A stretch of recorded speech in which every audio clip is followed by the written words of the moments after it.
What up? What up, guys? Welcome to another show, man. NBA Talk with Jay, powered by WagerTalk. Make sure you go head over there to WagerTalk, man. They got plenty of good cappers over there. My guy Tony Mejia is one of them. Tony, let them know about yourself. What's up, everybody? We're going to cap an 11-game NBA card. I'm on a heater in the NBA. You can visit me at wt.buzz/tm for all those details. At this point, we've got in full swing. I guess the league is past the COVID issues that really plagued us for the last 3 weeks or so. So, it's not vital to check the injury report every hour like it has been, but you still need to be armed with knowledge, and that's what we're here to do.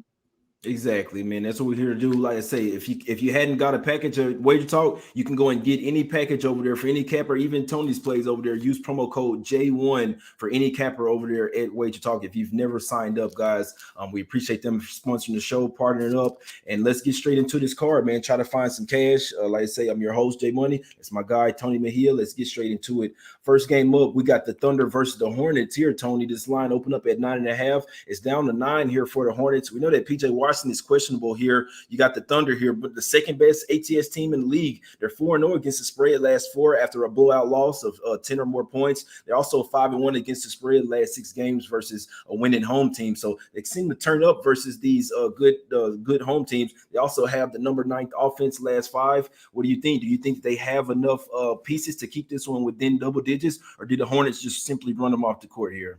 They definitely do, because they try so hard for over the course of 48 minutes. And, if they're getting beat down by 15, you're still in jeopardy of not covering, because, other teams will have their reserves in, and the Thunder will execute their offense and try to do as much as they can cosmetically, just because they're getting experience. And, these two teams have been money makers. 10-3 for the Charlotte Hornets against the spread since December 20th, 12-3-1 for the Thunder. And like you said, top 3 in the NBA against the number.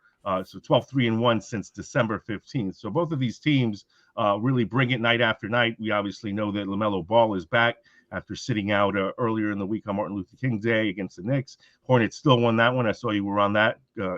Great cap on that, because I was on the other side. I thought the Knicks would get it done at home on MLK Day without LaMelo to run the show for the Hornets. But, in line with that, we've seen Terry Rozier really step up. He seems comfortable in his role. And the ultimate X factor, I call him the streakiest player in the league, Kelly Oubre. When he gets going, when he's hitting shots from the perimeter, when he's engaged on defense and rebounding, that takes the Hornets up another level. So certainly both of these teams, closer to full strength. Shai Gilgeous-Alexander's been back for a little bit. Same thing with Darius Bazley off protocols. My leans would be to the over, and I'll go ahead and take the points. Think the Thunder will sneak in there, lose by 8 or 9, and cover that spread.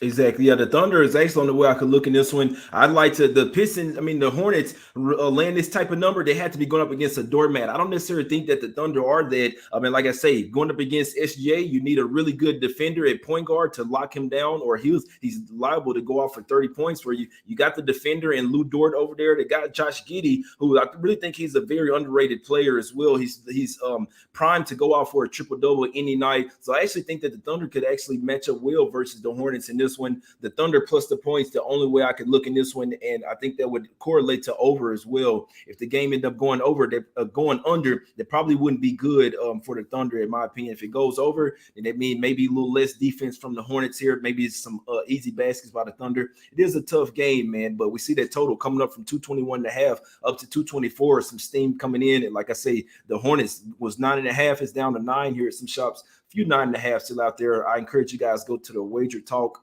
odds screen, wagertalk.com/odds. Compare all of the point spreads. Make sure you're getting the best line, guys. Let's go over here to the streets of Orlando here, man. Tony, we're going to the streets of Orlando. We got the Lakers versus the Magic here. And what did the Lakers do? They beat up on bad teams. This is only the second East Coast trip for them since late November. That was early in the season, but they are 4-1 ATS versus win percentage teams at 40% or lower. So they beat up on bad teams, and obviously that's where most of their wins are going to come this year, because first the top teams, they've been getting smashed. So Tony, do you think that guys like Russell Westbrook, LeBron can get it done today in Orlando? They've been the worst home team in the league. Well, I mean, the question I have for you, I'll throw it right back at you. Frank Vogel is the head coach of the LA Lakers when they get off this Grammy trip. 6 games, all on the road, obviously, because it's the Grammy trip that they take every year. At Orlando, at Miami, at Brooklyn, at Philly, at Charlotte, at Atlanta. Certainly, it's daunting, and you got to get this one because this one's the easiest one of the bunch, and it sets the tone. And Frank Vogel looks like the guillotine's ready to drop if they don't persevere. So, what do you think on the Lakers right now? I can only look towards the Lakers in this one. The Magic, they are a tough playing type of team, but we know that they're tanking. They're the worst team in the league. They're 8-38 straight up, man. They're 2-16 at the house. Absolutely a missile. So I know that this team can, like I say, they can turn up and play high versus certain teams. So I could see that happening today. But the Lakers, in my opinion, you got to go and get these type of wins if you're trying to. I mean, this team has to feel embarrassed some of the losses that they take. Obviously, Russell Westbrook, we don't know where his mental is. They sat him the last game or whatever, but this is a game where he could go off. Like the Lakers could look really good in this game, and I'm not sure Vogel is the problem, to be honest with you, Tony. This team has a lot of problems. I don't know why they assembled this team like this. A bunch of these old ass guys. They probably got a lifetime supply of Ben Gay in the locker room. So the Lakers, the only way I could look in this one, I must say, it's tough for me to put my money on them, even on the road versus this Magic team. That's the only way I'd look. I'm not looking to bet the Magic pretty much anytime soon. I believe they're still without their head coach and Mobley as well. So I actually could see the Lakers win this game by double digits. Lean Lakers for me. Nothing official for me on this one. What you think? Lakers get it done? Well, I've got a client play on this one on the total, which I'll share at the end. It'll be in my package, so might as well give it to all our viewers as well. And Wendell Carter Jr. is coming back for the Magic tonight, so that's a huge boost because he's been their most complete player most of the season, and he's been out for the last couple of weeks. He's their best screener. He does really nice work around the rim as a rim protector, pick and pop.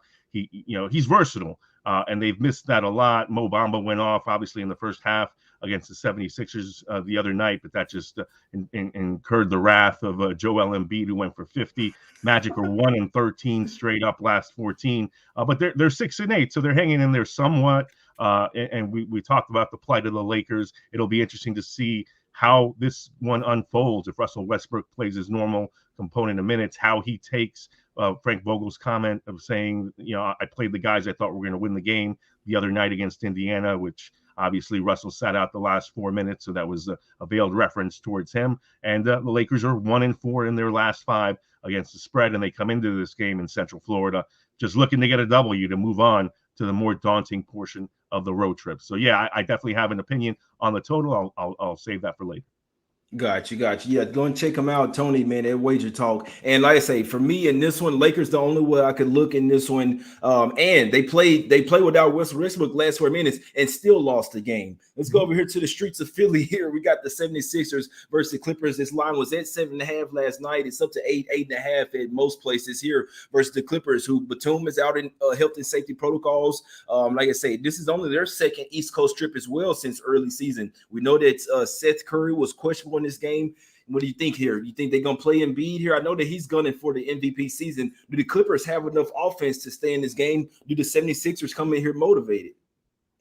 Look, the 76ers have to continue to stay motivated and stay up because, again, they were down at the half the other night against the Magic as Mo Bamba went crazy. I think he had 7 threes in the first half, and then Embiid went crazy in the third quarter, and they won comfortably 123-110, but they were coming in off a blowout loss at Washington. And this is a Sixers team that has really gotten it together since just after Christmas, broke out a nice, healthy winning streak and looked like a legitimate threat to win the Atlantic over Philadelphia over Brooklyn with Kevin Durant out and Kyrie Irving only available to play in road games right now. The Clippers are 6-12 straight up and 8-10 against the spread since December 15th. And you mentioned, do they have enough offense? Certainly was a big blow to lose Batum after his highest scoring output in years, really. Shooting the ball well, and then you get him out. What it does, though, because they're on their Grammy trip as well, I think the Clippers trip is actually longer than the Lakers, is get these kids Amir Coffey, Brandon Boston Jr., Terrence Mann, more looks, get these guys seasoning, because at this point, we won't say that they're playing for next year, but with Paul George going back for another checkup, Kawhi Leonard unlikely to come back, I don't see the Clippers even making the play-in round. So this will be an interesting one. We'll look for the 76ers to take care of business, but as far as Lane, that big number, I don't want any part of it. So I think this is a no touch for me. Yeah, I'm with you on that. I got 76ers written down as a lean. Obviously, Clippers coming off their big game versus Denver. Now they go all the way to Philly. Like you said, I think this is what the second game of a 9-game road trip for the Clippers. So there will definitely be some fade spots on this road trip. I'm not looking toward them tonight. I always say this. I worry about Philly's motivation. Like you say, they were down 11 points to the Magic at halftime. Now they showed something coming back and beating them by 20 in the second half, but the Magic are a doormat, and their offense obviously can be a little leaky sometimes. So be interesting to see what happens in this one. I lean Sixers, but I'm not laying this price with them versus the Clippers, who, like you say, have a lot of young guys, young ballers over there. They will miss Batum in this one, though. Let's go over here to the streets of Atlanta, man. Hot Atlanta. We got the Heat versus the Hawks. Heat have already beaten the Hawks in the past couple of games in the past couple of weeks as well. They won one time over here in Atlanta. Then they come back to the house, laid 5.5. And if anyone bet that game, I'm sure you remember, because it was a sweat pretty much either way. The Hawks were down 30-16 in the first quarter. Then they got a 9-point lead, held it all the way to the third quarter. Fourth quarter, absolute melt. It was tied 118 with 48 seconds left, Tony. I don't know how the Hawks didn't cover that 6, but covered at 5.5, but they end up losing by 6 in that one. What do you think is going to happen in this one? Do you think the Heat going to beat them 3 straight times, or do the Hawks get some double revenge? I mean, the Hawks are certainly live. You know that Kyle Lowry and Tyler Hero didn't make the trip to Atlanta. Jimmy Butler still not 100%, but back in the lineup, and Bam Adebayo, I think this will be his third game back. Really didn't look like he missed a beat in terms of being physically ready to play, but his timing's a little off. So if there's a time to get the Heat, it's now. Miami came into this season with a vendetta against Atlanta because the Hawks rose up and took them out in the Southeast Division by a single game last year. That kind of was the beginning of the end for the Heat, who were looking to come back and really make a statement after reaching the NBA Finals in the bubble. And a lot of people wrote that off as a fluke. And Miami didn't show up against Milwaukee last year in the playoffs. So, it was let's prove everybody wrong this season. And certainly they're doing so because they're winning regardless of who Eric Spoelstra has out there. Adebayo's return has sent Omer Yurtseven back to the bench, but Yurtseven came up big in his absence. So Miami's definitely the deeper team. Atlanta has issues in terms of Bogdanovich has been out of the mix. They obviously traded Cam Reddish. John Collins feels like he's probably going to be on the chopping block over the next couple of weeks. So this is kind of a put up or shut up situation for the Hawks. Doesn't surprise me that they're with the backs against the wall, kind of a pick 'em at home, almost a favorite here.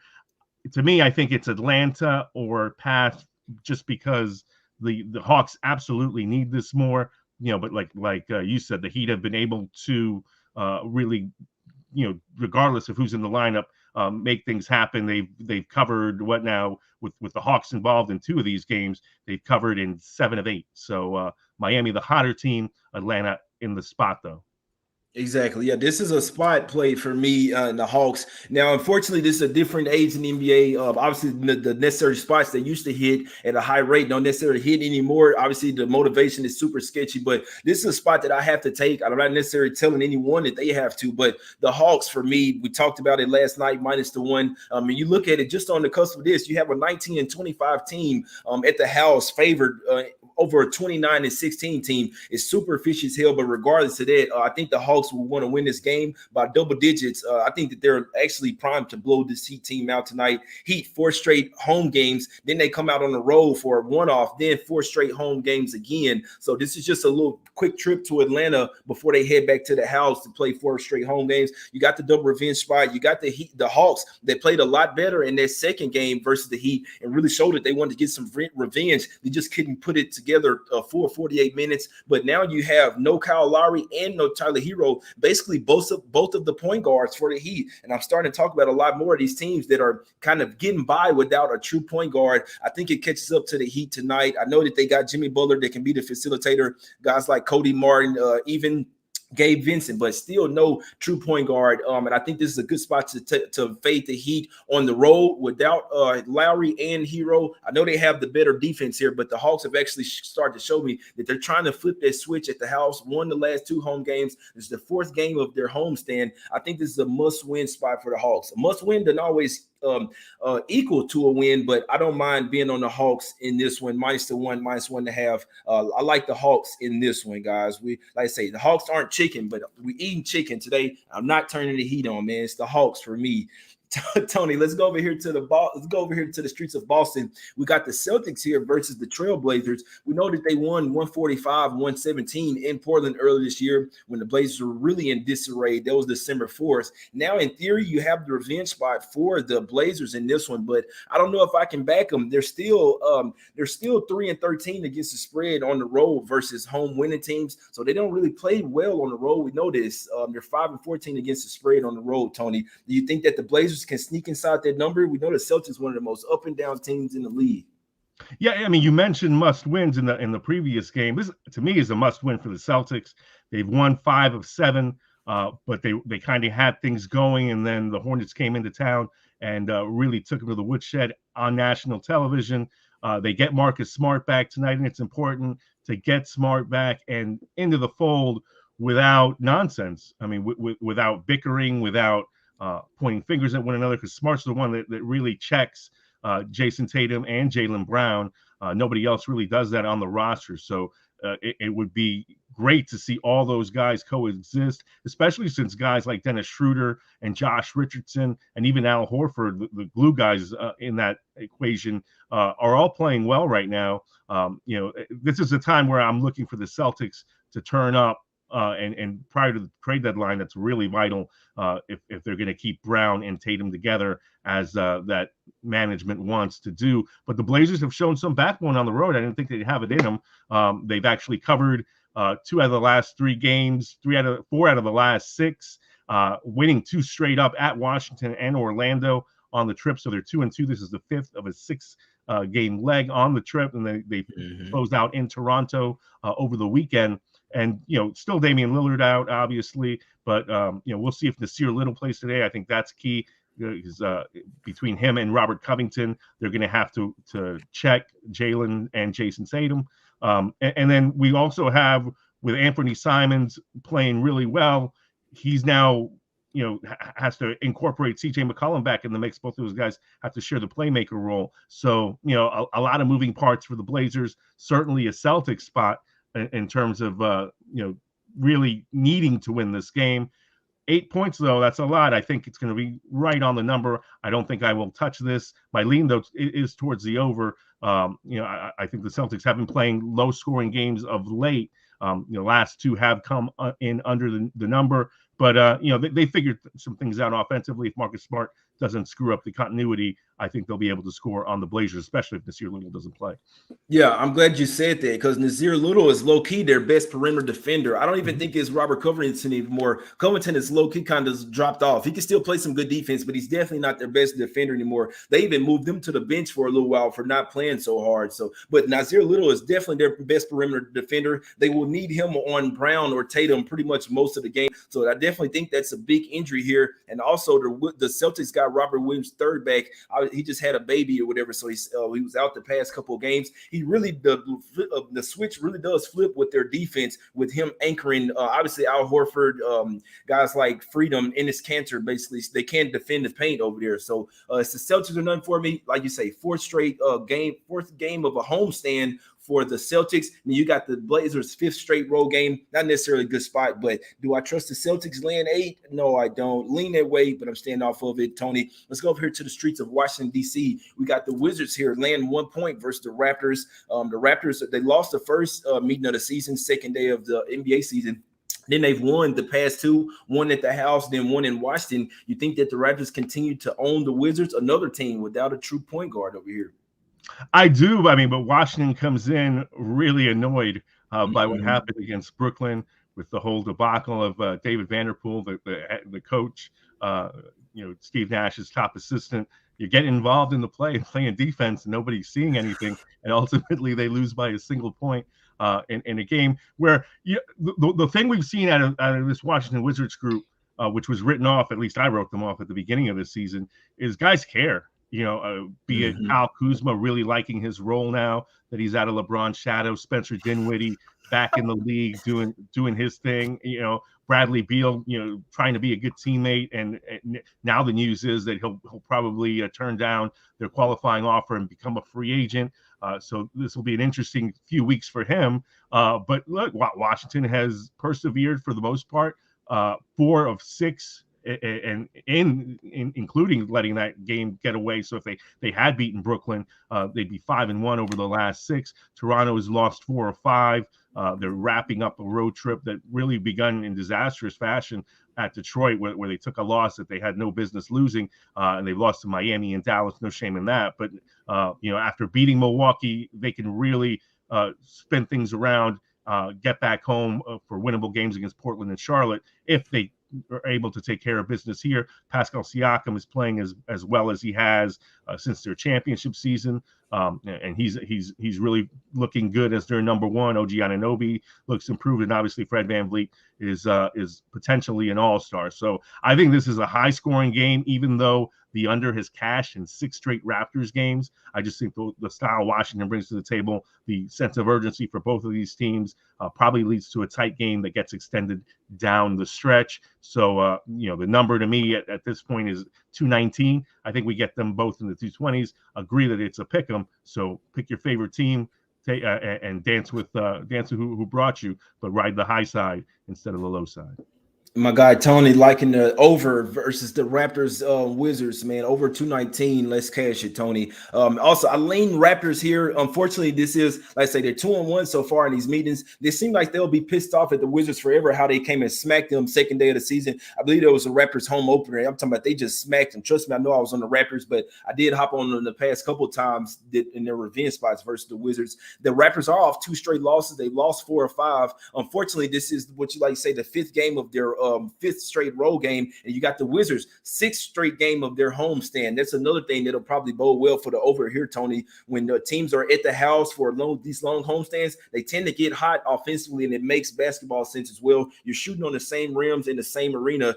You're supposed to be starting to feel it here. So could definitely see a high scoring game here. Would like to lean to the Raptors here. I just necessarily hate the spot that they're on. Long road trip. Wizards been at the house for a while. Wouldn't be a bit surprised to see the Wizards get this one done. Like you say, coming off that pissed off game versus the Nets as well, Tony. Let's go over here to the streets of Milwaukee. We got the Bulls versus the Bucks, and the only thing that I had written down for this, who the hell is going to stop Giannis, man? This line last night opened up at -9. It was down to 8.5. Now it's up to 10.5. I had to even go and see if there were some injuries here, but maybe it's just sharp money pushing the Bucks up. The books are telling us that maybe this is a blowout spot here. We know the Bulls, they don't have a paint defender. Vucevic, he's trying to stay out on the perimeter, basically trying to shoot shots. What do you think? Does Giannis live in the paint here, go for 40 points? What do you think in this one?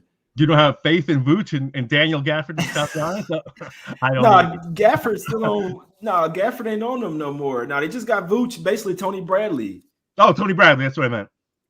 But yeah, no, you're absolutely right. Like the whole paint protection thing is a major issue for Chicago, and now they understand that Lonzo Ball is going to be out for the next month, so they got to make it happen without him.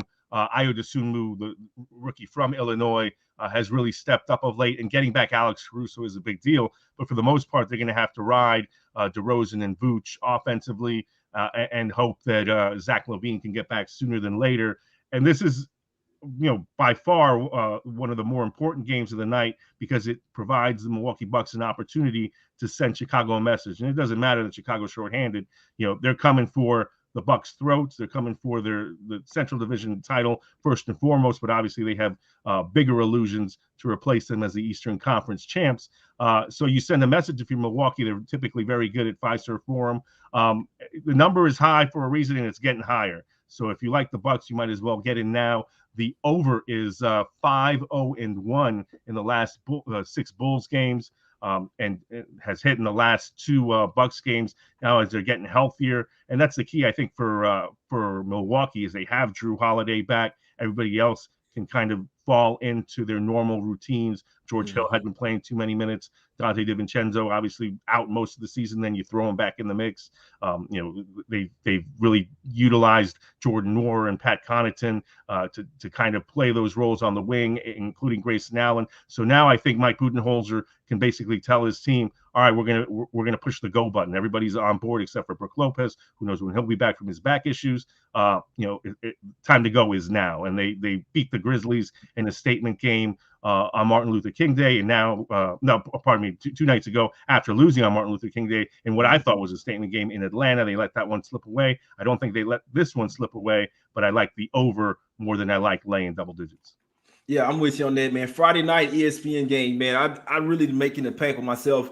I don't think I'm betting any more national TV games. It's just me personally. But the Bucks, the only way I can look in this one. And if you're just looking at it psychologically, the Bulls sit at the top in the East right now. We know that that's going to be unsustainable, especially without Levine and Lonzo Ball for a while. So you got the Bucks sitting at fourth. They're probably looking at this one like, man, y'all motherfuckers ain't number one in the East. We finna come and smack y'all boys up, man. The Bucks, the only way I can look in this one, maybe a little first half wager, come out there and smack them up real quick. We know that sometimes the Bucks do kind of let their foot off the gas. Like they could be up 20 points here and possibly piss away the cover, especially at the house. It's just what I've seen from these guys before. So I'd be looking at Bucks early in this one to go ahead and smack them up. I'm staying away from full game. I can really see anything happen. If the Bucks are up 15 in the fourth quarter, I don't know if I necessarily trust them to put their foot on the gas. Just what I've noticed the past 3 years, they really just like, oh, okay, the game is over with, and then just happy to get the win. So Bucks first half is the way I would be looking in this one, my guys. That's the only way I could look. And if they're looking to make a statement as well, it's even more. They want to come out here hot, motivated. I could definitely see Giannis going for 40 burger tonight, getting whatever he wants. Don't be surprised to see 20 points by Giannis, man, at the half in this one, Tony. But let's go over here to the streets of San Antonio, man. We got the Nets versus the Spurs here. Line was at -2.5 for the Nets last night. It's down to 1, basically here. Tony, did you like something in this one? You think the Nets continue to play well on the road? Spurs on a long homestand. So you know how I feel about that one. Well, I mean, it's going to be a blast to see DeJounte Murray, who's really taking a step forward. I mean, I think we'd be talking a lot more about him if it weren't for Ja Morant.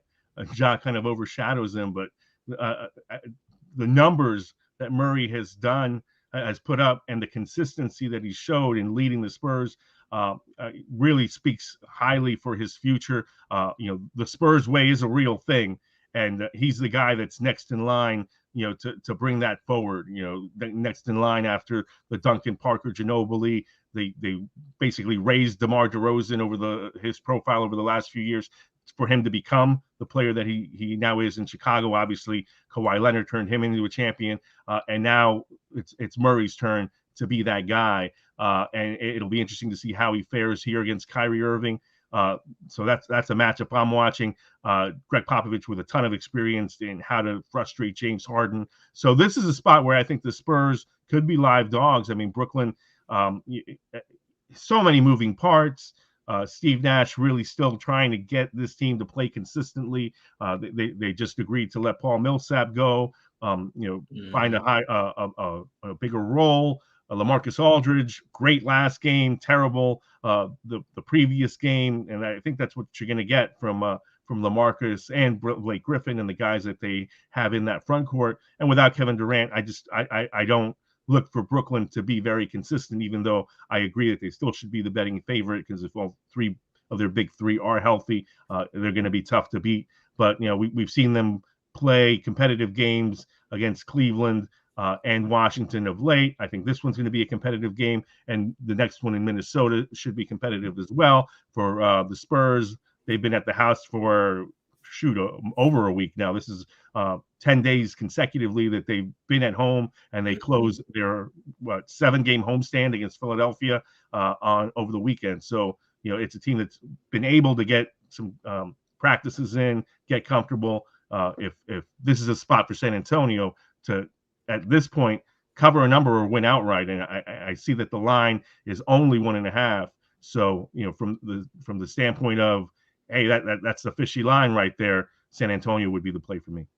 Exactly. Yeah, my guys in the chat, they liking Patty Mills. They saying, hey, Patty Mills with and Aldridge coming back to San Antonio there. We know that Patty Mills, he's been there since they were winning Yep. championships. So Patty Mills going back. Aldridge maybe not means as much. Obviously they didn't necessarily end on good terms. So we'll see if LA can turn back the clock. But Patty Mills, that Mills real DJX 214, I can see that Patty Mills hitting over 13 points for sure. He'll definitely be motivated. I always say this. I'd like to look at props when they have extra added motivation, or there's a key in there, like a hidden gem. Him going back to San Antonio, he will want to turn up, especially for Pop as well. The way that I'm looking at this game, you got this is what you want to look at for the Nets here. Like when I'm looking at them, do they have guards? The other team has some guards, and I must say DeJounte Murray and Derek White they can match up pretty well versus Kyrie and Harden. Obviously, two damn good offensive players, but Murray and White, they can lock up over there. It'd be interesting to see what happens in this one. This is a 6th straight home game for the Spurs, so they've been at the house just practicing,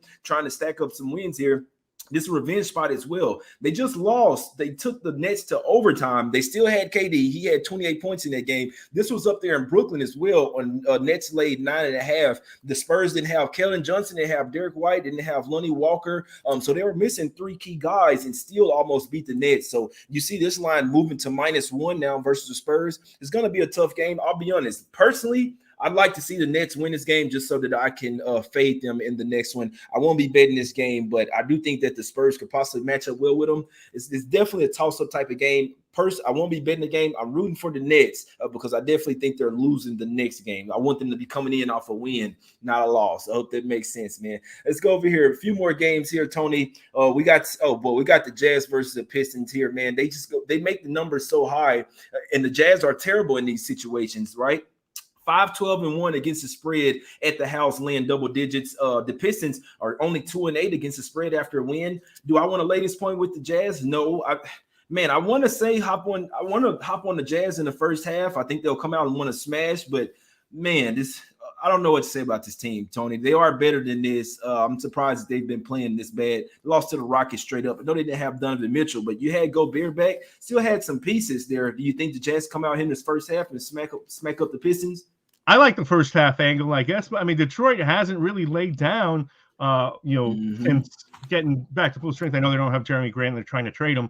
But beyond that, I mean, if Cade Cunningham shows up, everybody seems to play well around him, and he looks to facilitate, so he can get Hamidou Diallo off, Josh Jackson off the bench. Now we have Isaiah Stewart in more of a rhythm, playing bully ball down low and really rebounding well. But those guys don't often see a Rudy Gobert around the rim.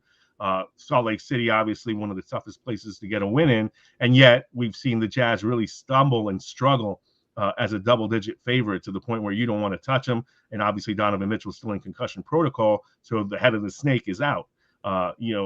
This is a Detroit spot or pass for me, and who wants to back Detroit? So we'll go ahead and stay off this game completely.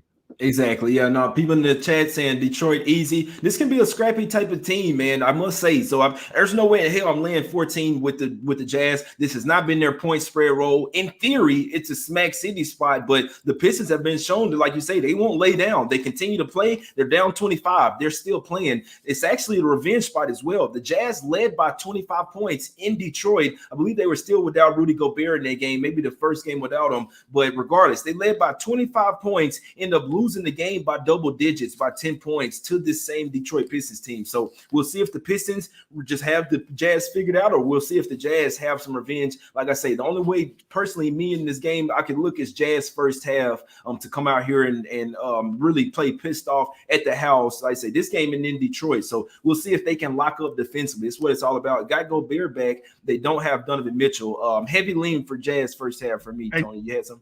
Yeah, Jay, I would say for the DFS crowd and the player prop crowd, look for Bojan Bogdanovic to have a big game, because he seems to really like the number one role when he can call his own number. It helps him get more engaged on the rebounding end, and obviously if he catches fire, that's a guy who can put points up in a hurry and really bury Detroit. So I would look to the over his points and rebounds prop. That's a damn good point. Bogdanovic is also, he been letting them threes fly as well, man. Bogdanovic threes, something to look at for sure, Tony. Let's go over here to the streets of Denver, man. We got the Nuggets versus the Grizzlies. This is going to be a tough game here, Tony. A lot of people, we know the Grizzlies play a lot harder than they play a lot harder than most of the league, right? They're coming off their loss. The Nuggets are so up and down, man. You never really know what you're going to get from this game. I'd like to say I want to lean the Grizzlies. This does look like one of them trap spots, though, in my opinion, because you do have a double revenge spot for the Nuggets as well. They already lost 2 games in Memphis over there. So, like I say, double revenge spot. The Grizzlies, obviously without Bane, they were without their backup point guard and Tyus Jones. They were without Kyle Anderson as well, who would really like to be playing this game because he went to Colorado, so I'm sure he'd like to come back to play in Denver. But it's a tough game for me. I'd like to lean to the Grizzlies, but I won't be betting this game for sure. Tony, what do you think about this one? Yeah, I'm with you. I would love to lean towards the Grizzlies.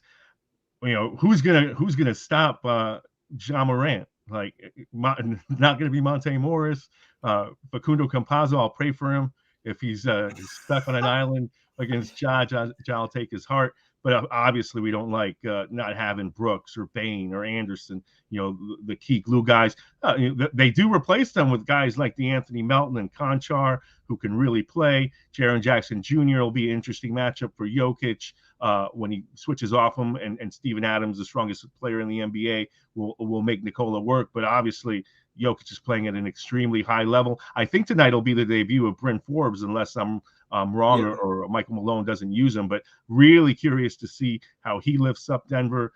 We've seen Bones Highland step up of late after really slumping in December. So, yeah, this is one of those games where I'm going to do some more digging and hopefully have a play on this game for clients. But my initial lean, it's going to be tough for Memphis to get out of Denver with a victory, but I think they'll be in the game enough to where we'll see some game extension and probably get to the over, especially if Ja Morant has his way with Denver's guards.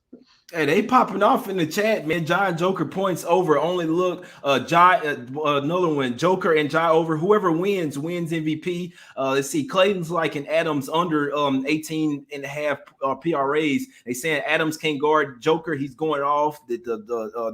The Grizzlies are missing Brooks over there. So the chat's going off, man. Some really good looks as well. I always encourage people to post your plays in the chat. Some really good looks as well, especially with these point props. You guys are definitely on the right track. And obviously no one really to stop Ja except for himself. And I mean, I hope that makes sense as well. Obviously, if he's having turnovers or a bad game, he's the only person that can stop himself. And the Nuggets as well. Jokic has a huge matchup advantage in this game as well, guys. So could definitely see it going either way. This is a game I'd look at possibly the total or looking at some player props. One more game here, Tony, before we get to some free picks or whatever, best bets. We got the Rockets versus Warriors, man. Rockets laid down versus the Pacers last night. I mean, hey, it was a backroom conversation, whatever, but they lost straight up without LeVert, Brogdon, and Sabonis and Miles Turner. So it was pretty surprising to me. They went to overtime. I'm staying far away from this game. In theory, Warriors should bounce back and be embarrassed. I always like to bet a team coming off some fishy shit anyway, but the Warriors, only way I could look in this one, that when it went to overtime, I was like, I'm staying all the way off of this game, Tony. Yeah, I mean, it was hilarious to see Chris Duarte emerge as the best player on the floor last night. And I joked around and said, hey, if you beat the Lakers and LeBron one night and then come back with nobody except Duarte among your key cogs, Duarte's in the running for Rookie of the Year after that terrible December. He's back in it. And Rick Carlisle, I love that guy, by the way, because he was really kind to me when I was covering the league. His in-game moves are second to none. Him and Spoelstra, I think, are who I trust more with in-game adjustments. But obviously got the Pacers a shocking upset win at Golden State. Now we'll see how the Warriors respond because we talked about this pre-show. Is Steph Curry going to play? I mean, all indications are from last night that he would play the second night of a back-to-back. Does he feel up to it? Is this a spot where you want to bother against a Houston squad that obviously most people take for granted? But the Rockets themselves, they've won back-to-back games. They beat Sacramento up in Sacramento. They won at Utah. So coming in a little bit hot. Kevin Porter Jr. has proven he's a quality shot maker, especially in the clutch. We've got Christian Wood that they have to deal with. So, this to me is I'll take the points or pass, and probably a game. But you hate to pass on the last game of the night. So I'll find something to do with this one. But the Warriors are a different team without Draymond Green and with Klay Thompson really forcing the issue. And I don't blame him at all. He's trying to get in a rhythm. I heard them make a great point on the broadcast last night that as his minutes increase, we won't see the shot volume, as high as it is right now, the shots per minute that he's getting up. So we'll see a better Golden State squad. But again, it's a work in progress. Exactly, yeah, and Klay won't be in this game as well. So I know that Steph was kind of questionable last night. I didn't see him on the injury report today, so we'll see what happens in this one. Uninspiring game, right? In theory, they should smack him up. They should hold the Rockets under their team total, but like I say, the game has to be played. We'll see what happens in this one. Tony, let's go ahead and get to some free plays. Like I said, I always encourage you guys to go and check out WagerTalk. The show is sponsored by WagerTalk. You can use promo code J1 for any capper over there. Get a full day of plays for, like I say, $1 if you've never signed up, bro. Have you ever checked out all the new handicappers at WagerTalk? If not, here's your chance. All NBA Talk with J Money viewers who are new to WagerTalk can get a one-day all-access pass to the handicapper of their choice for only $1 versus a regular price of $39 using coupon code J1 when checking out. Our new roster of experts is 25 deep, covering sports from around the world, giving you tons of options to choose from. All you have to do to redeem this offer is be a first-time WagerTalk customer. Go to WagerTalk.com, choose the handicapper of your choice, use coupon code J1 when checking out on a one-day all-access pass, and get a full day of picks for only $1. Promo code J1, man. It's a damn good deal, in my opinion. I wouldn't be partnering up with them if it wasn't a damn good deal. Have some damn good cappers over there as well, Tony. Anything you'd like to let the people know, or promotions, and any free plays that you'd like to give out to the people, my brother? Yeah, I'll give out a client play. Let me just say, I lost my max play. I hate to lose max plays, man. Mm-hmm. I'm up over 60% on them. Lifetime, well over 100 units. And I was 5-1 going into the Lakers and Pacers game the other night. Saw Miles Turner wasn't going to play. Said, we get more small ball 5 with LeBron, a Pacers team that had just given up close to 140 points against the Clippers.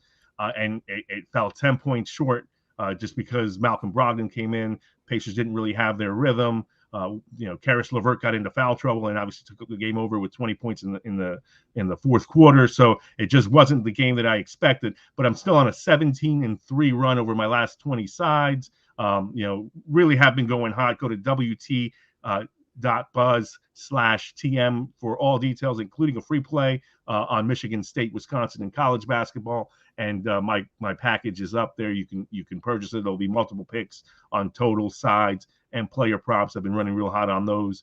And one of the games included in that package, it's already up as the headliner, is the Lakers and Magic going over. I'm going back to the well on LA scoring points tonight, even though they've been trying to lock in defensively, even though LeBron said, hey, I promise a better effort. To me, I think that the Lakers are still best when LeBron is playing the 5, and we got Dwight Howard coming back to Central Florida tonight, so he probably wouldn't like his minutes limited. But look, all Frank Vogel's trying to do is keep his job and find the right rotation. And I think against a Magic team that can really bog you down, but doesn't have a lot of quality size outside of Mo Bamba, you can run with them and you can force a young team into mistakes. So I think the move for LA tonight, especially to get on the right side of momentum as this Grammy trip begins, is to get guys in a rhythm and run with the Magic. So I'm loving the over tonight. And I think from Orlando's standpoint, getting Wendell Carter Jr. back will really help facilitate offense. And Terrence Ross, the flamethrower off the bench, we're looking for him to have a big night to really keep this competitive, because obviously we need competition for 3 quarters and then friendly garbage time, and we'll get over to 18 to 18.5.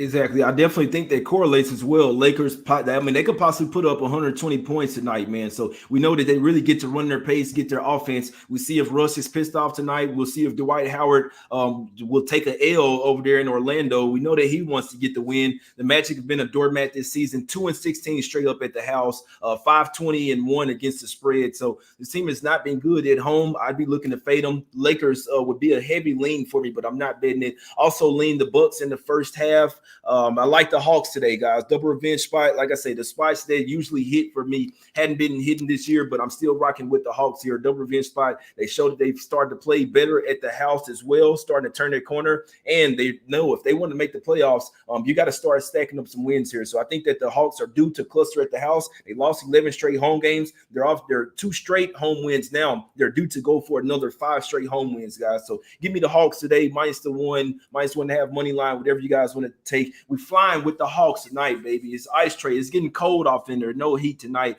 Let's get some cash. Like I say, heavy lean to the Bucks in the first half as well. Appreciate Tony for coming on with me as always. Go and check him out at WagerTalk. You can follow him on Twitter as well at Mejia De Niro. You can follow me at JMoneyIsMoney. We back at 6 o'clock Eastern with my guy Shark. Let's get some cash, guys. We out. Hit the like button, subscribe.